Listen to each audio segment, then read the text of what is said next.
It's time for another Mailbag Friday, so let's answer some questions from the listeners next on Locked On Royals.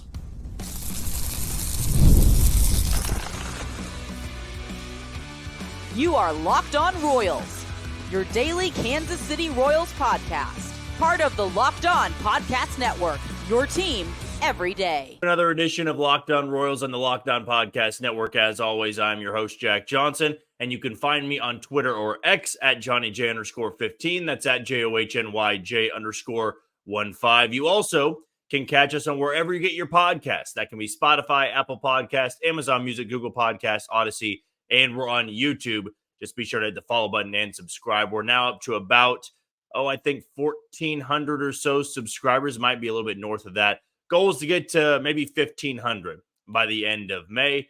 We've seen some tremendous growth over the course of, let's say, 8 months since taking over this podcast. So really do appreciate it. Keep subscribing, or tell people who haven't subscribed to subscribe over on YouTube. If you are that first-time listener, welcome in. We love new listeners here on the Locked On Royals channel. And if you want to know a little bit more about me, I am based here in Kansas City. I work here at Sports Radio 810 WHB. I do some co-hosting, some hosting, and some producing as well. So I stay pretty busy in the sports world. But when you come to this podcast, when you click on this link, you know that you are getting 30 minutes of Royals baseball. Today's show is brought to you by eBay Motors. They're going to have you covered no matter what problem you may have. And we always love when they can be the title sponsor like they are today. And we're going to have more on them coming up in about 10 minutes or so.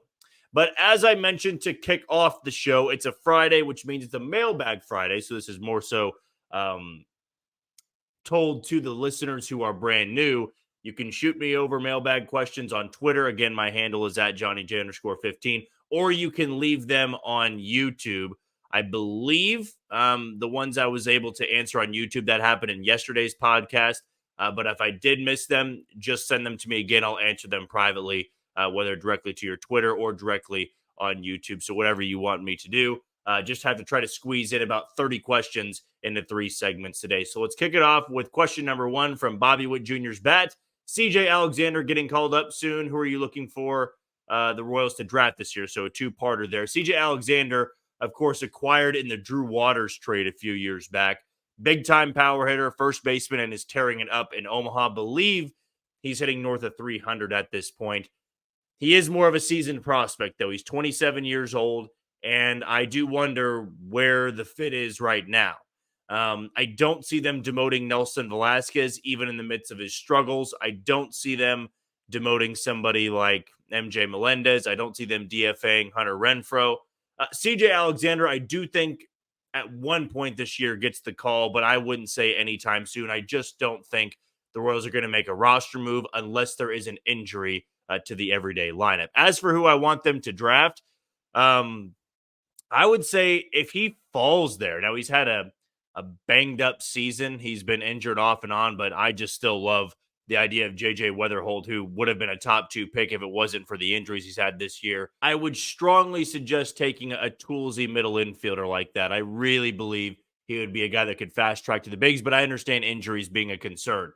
Chase Burns out of Wake Forest, just an electric fastball, and I think somebody that would move through the ranks rather quickly as well. You also could look at some of the prep hitters there. I'm blanking off the top of my head who the prep hitters would be. If you want to stick with the college route for pitching, I mean, the kid out of Arkansas, again, is another one that I think Hagen Smith, I believe it is, would be an excellent choice.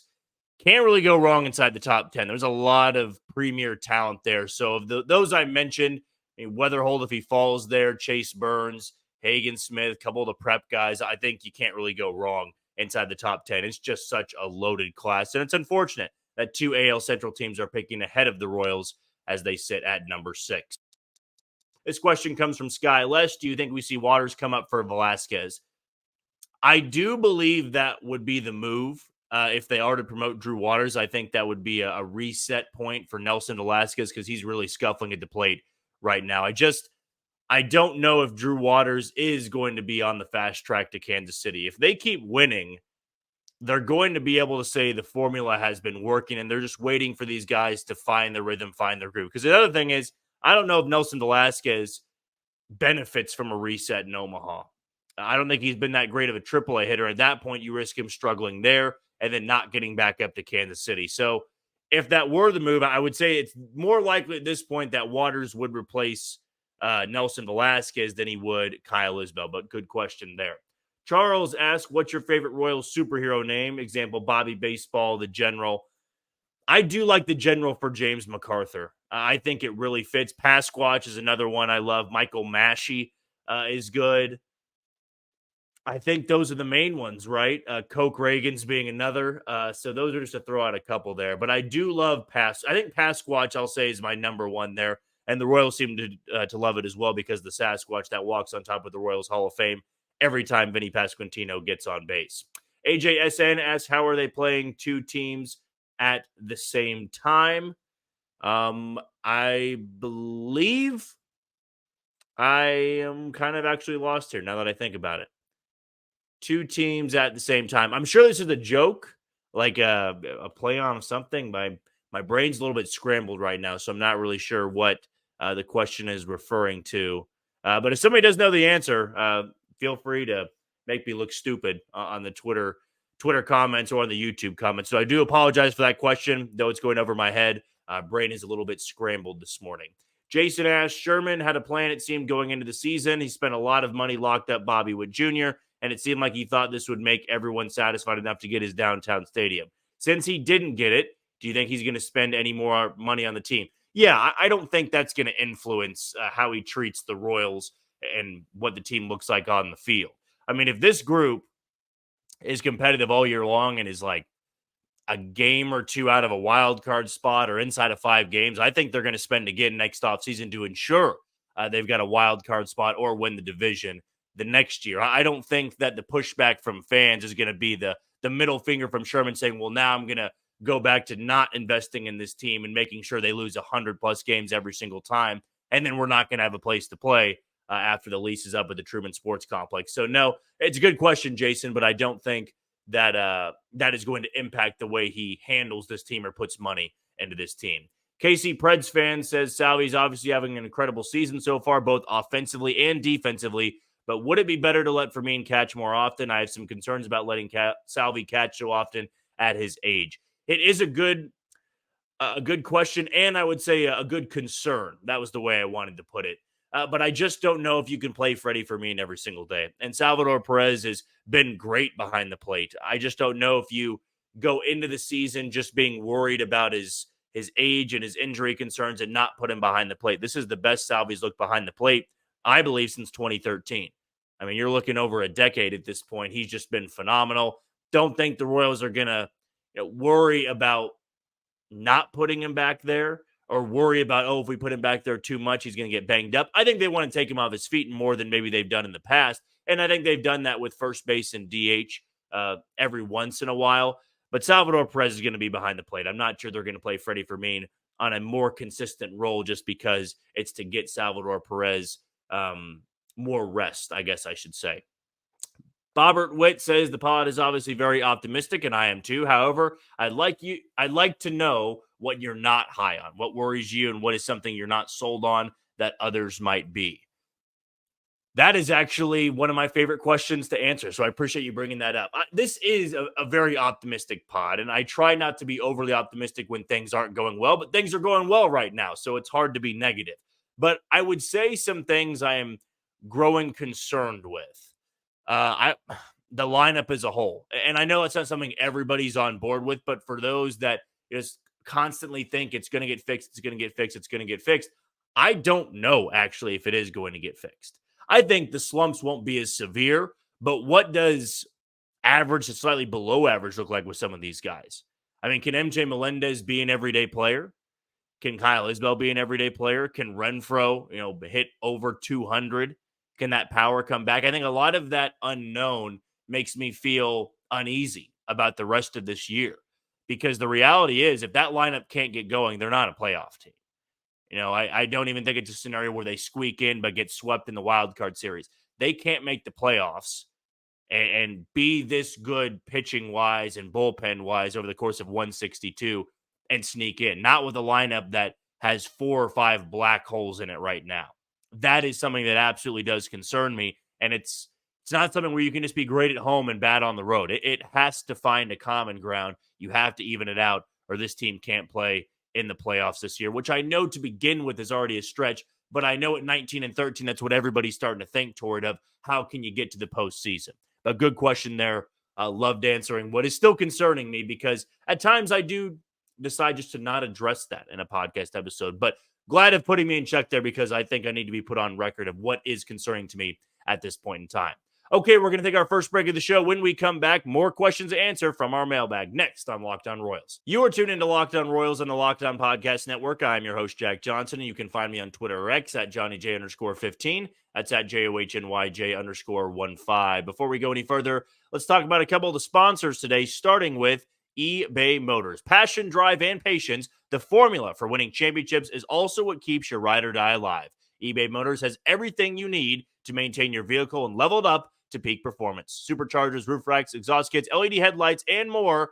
Whether you're into speed, power, or style, eBay Motors has you covered. With over 122 million parts for your number one ride or die, you'll always find exactly what you're looking for. And with eBay Guaranteed Fit, your part is guaranteed to fit your ride every time or your money back. Because with eBay Motors, you're burning rubber, not cash. With all the parts you need at the prices you want, it's easy to make your car the MVP and bring home huge wins. Keep your ride or die alive at ebaymotors.com. Eligible items only. Exclusions apply. And eBay Guaranteed Fit is only available to U.S. customers. Let's keep it rolling on our mailbag segment and answer the next question, which comes from Aiden. If Hunter Renfroe continues to struggle, do you sit him in favor of Drew Waters? I do think that is the next option, or Nick Lofton for that matter. I think Lofton or Waters would be a good replacement for Hunter Renfroe if this does continue. I will say Hunter Renfroe in his career has always been a bad April hitter, and we'll see maybe in more of a platoon role or a limited role if Hunter Renfroe can get the bat going. Right now, though, it just isn't going at all. I mean, he's hitting in the low 140s at this point. I mean, that's completely unplayable.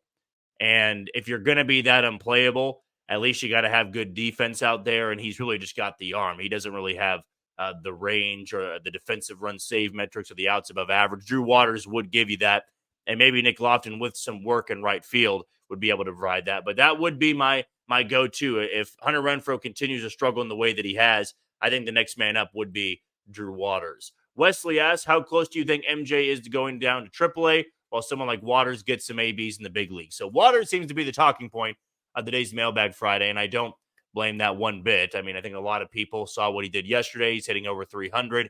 Why not give him the call? MJ's not getting demoted.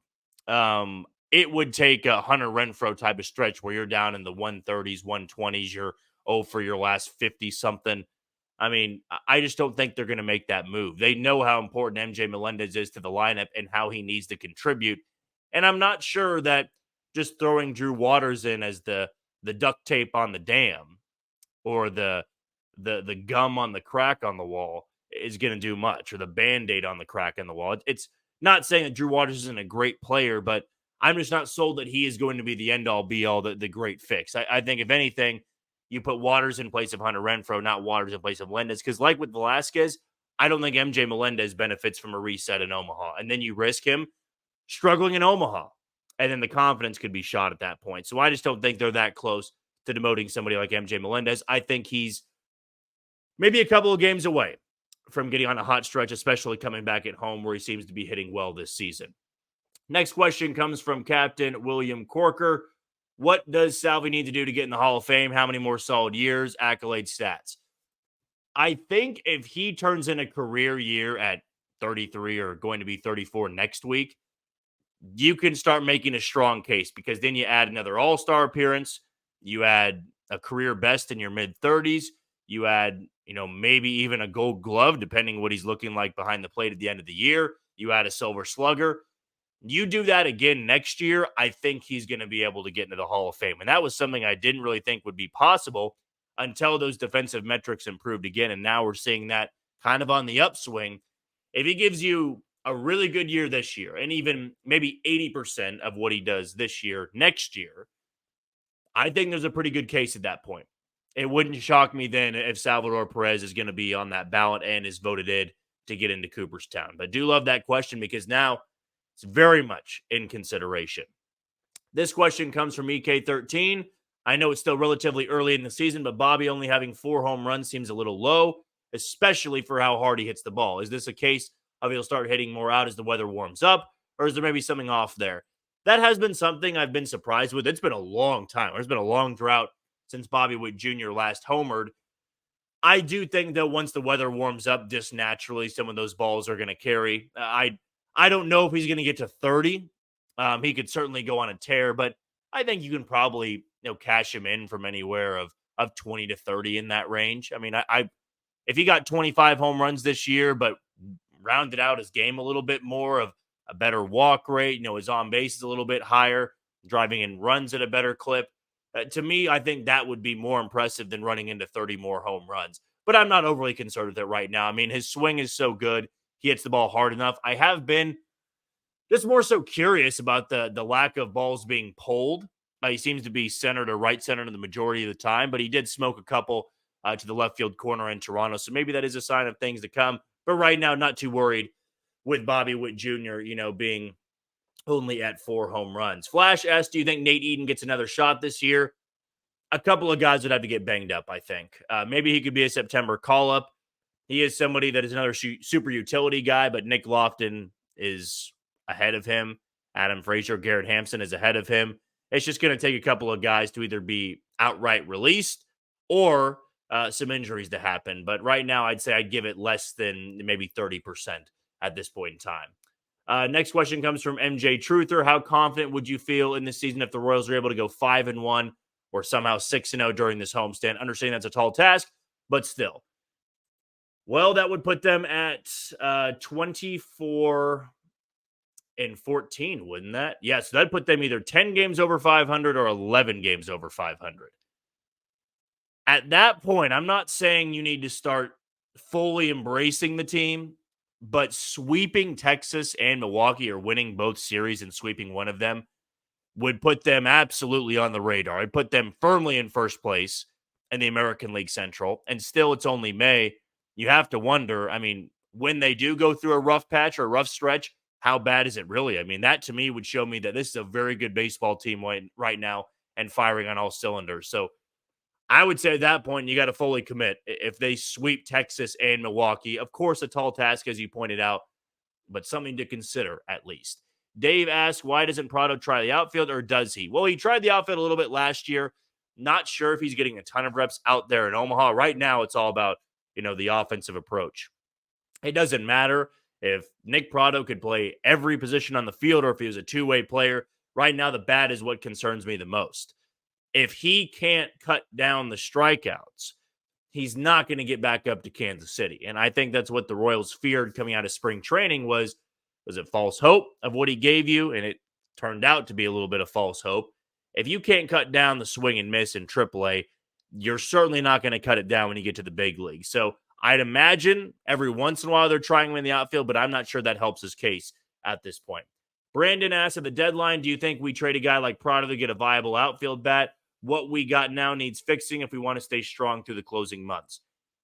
I do still stand on my argument of I don't believe the Royals are going to be big spenders at the deadline, even if they are contending, because I don't think they have a lot to give up. I don't think Nick Prado is going to get you a lot in return, not a viable outfield option, in my opinion. You would have to give up one of your top 10 prospects if you were to get a starter to replace somebody in the outfield. You could always get a fourth outfielder to help the depth a little bit, but are the Royals willing to give up anybody from their farm system they're trying to replenish at this point in time? But I just don't know if Nick Prado has that trade value. I mean, there's a lot of glaring numbers to his game that I don't think would be as intriguing to other teams out there. The only thing that would maybe spark the interest is he's a former first rounder.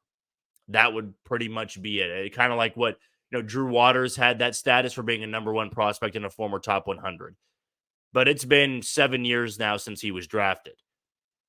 Clearly didn't turn into the player they thought he would be a couple of years ago. Still could be a big leaguer there. I just don't know if the value's there for a team out there that would maybe even be rebuilding at that point.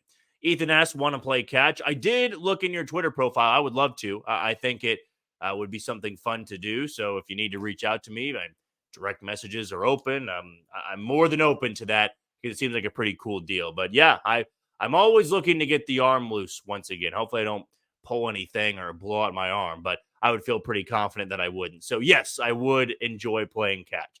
Nick asks, rank the 3 catches. Moose's over the rail in 2014. Izzy's grab against Toronto in the rain. Frazier's rob double play against Detroit.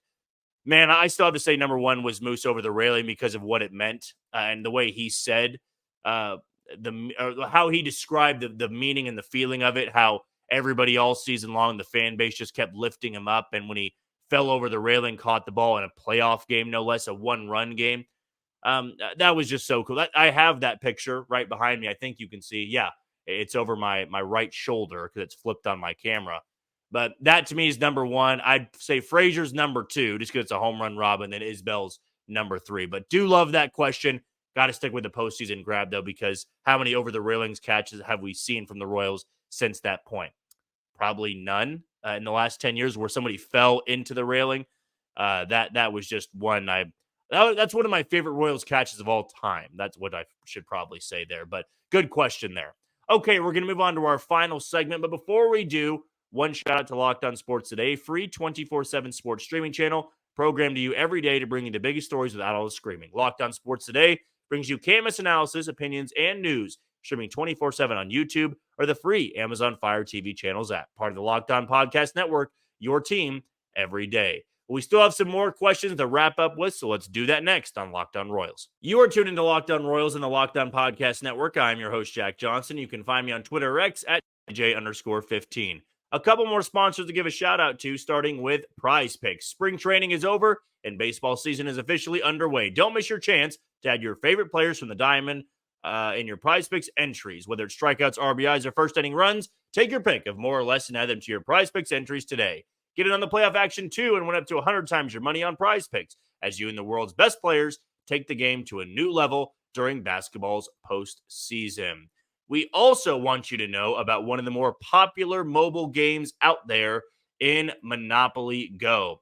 Now, with Monopoly Go, you can catch up with your friends for timed tournaments, whether you work together to build up each other's boards. And there's more you win together, the more awesome prizes you unlock. And there's so much to get, like unique stickers that you can trade and friend to complete albums for big prizes, cool new playing pieces to travel the boards with, hilarious emojis for taunting friends when you smash their buildings or heist their vaults.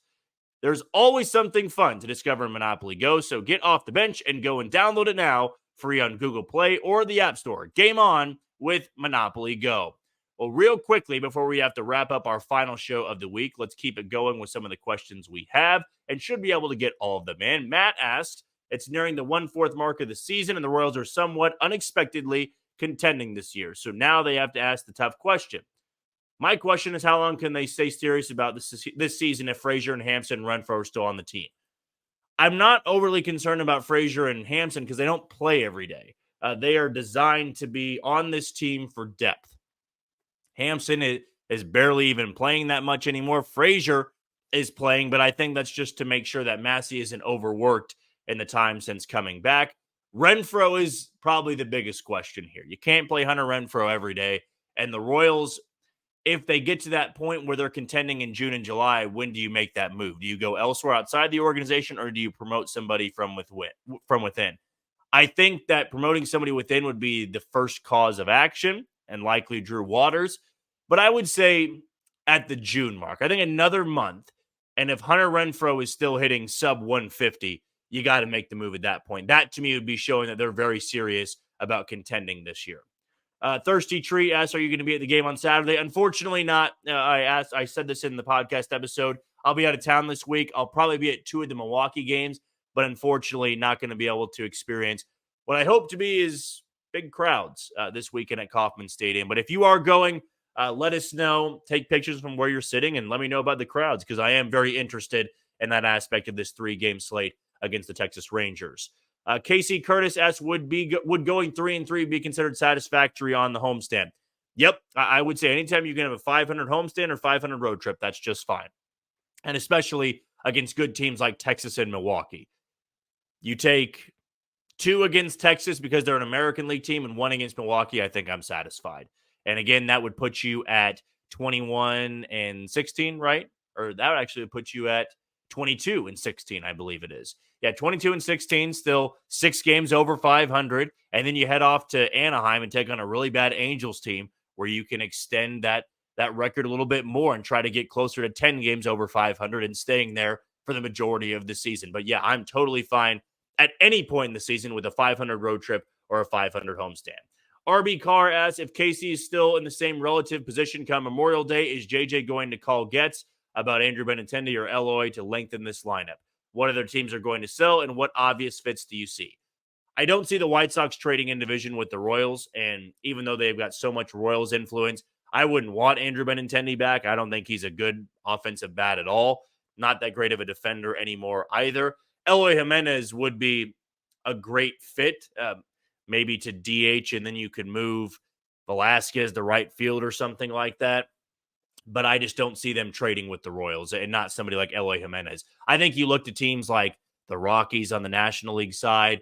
I think you look to somebody like Oakland, if Oakland falls off a little bit, though right now they're still in the hunt to be in first place in the American League West, which is just crazy to think about. But I think the Rockies are a team, and their bullpen, Justin Lawrence comes to mind, a 98-mile-an-hour sidearm thrower with a great sinker.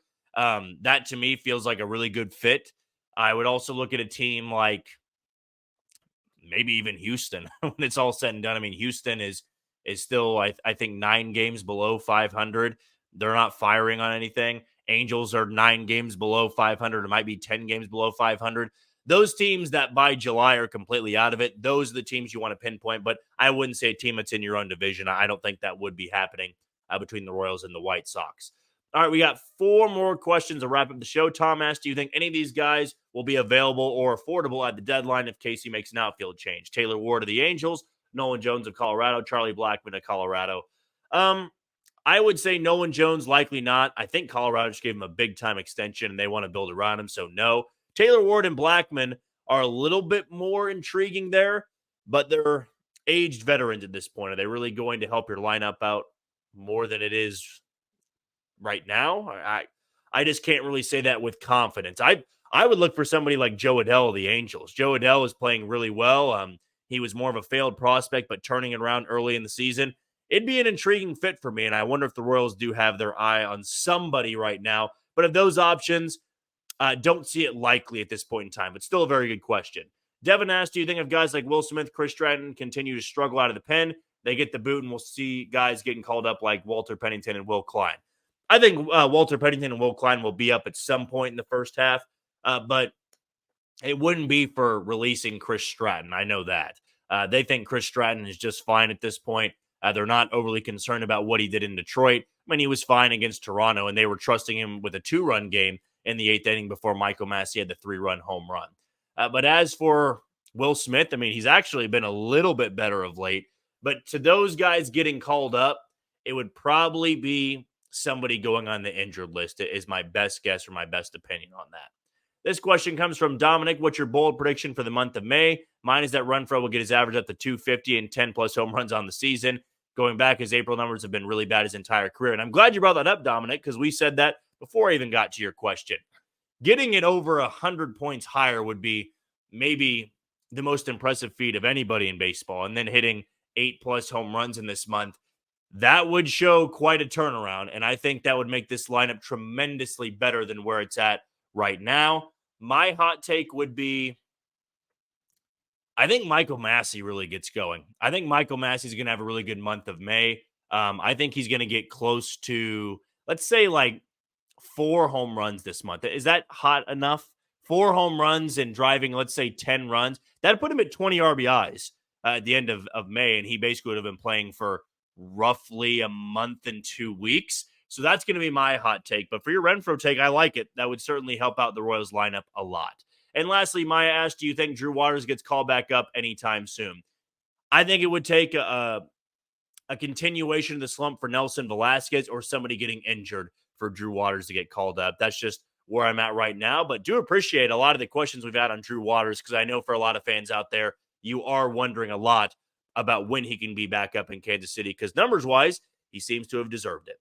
Well, thank you to all that sent in your questions in a Mailbag Friday, whether it was on Twitter or on YouTube. If you send them a little bit earlier than Thursday night, I might not have gotten to them, so I apologize on that. Just re-up them, ask me again, and I'll directly answer them to you, whether it's on YouTube or it's on Twitter. But that's going to do it from us for another edition of Locked On Royals on the Locked On Podcast Network. I've been your host, Jack Johnson. Before we say goodbye for the week, one last shout out to Locked On Sports Today. It's here for you 24/7, covering the top sports stories of the day with the local experts of Locked On, plus our national shows covering every league. Find Locked On Sports Today now, available on the free Fire TV Channels app. Well, it's going to be a very fun weekend, hopefully a packed Kauffman Stadium against the Rangers, and then we will have a full breakdown of that on Monday and preview the incoming opponent in the Milwaukee Brewers. But until then, you take it easy, Kansas City.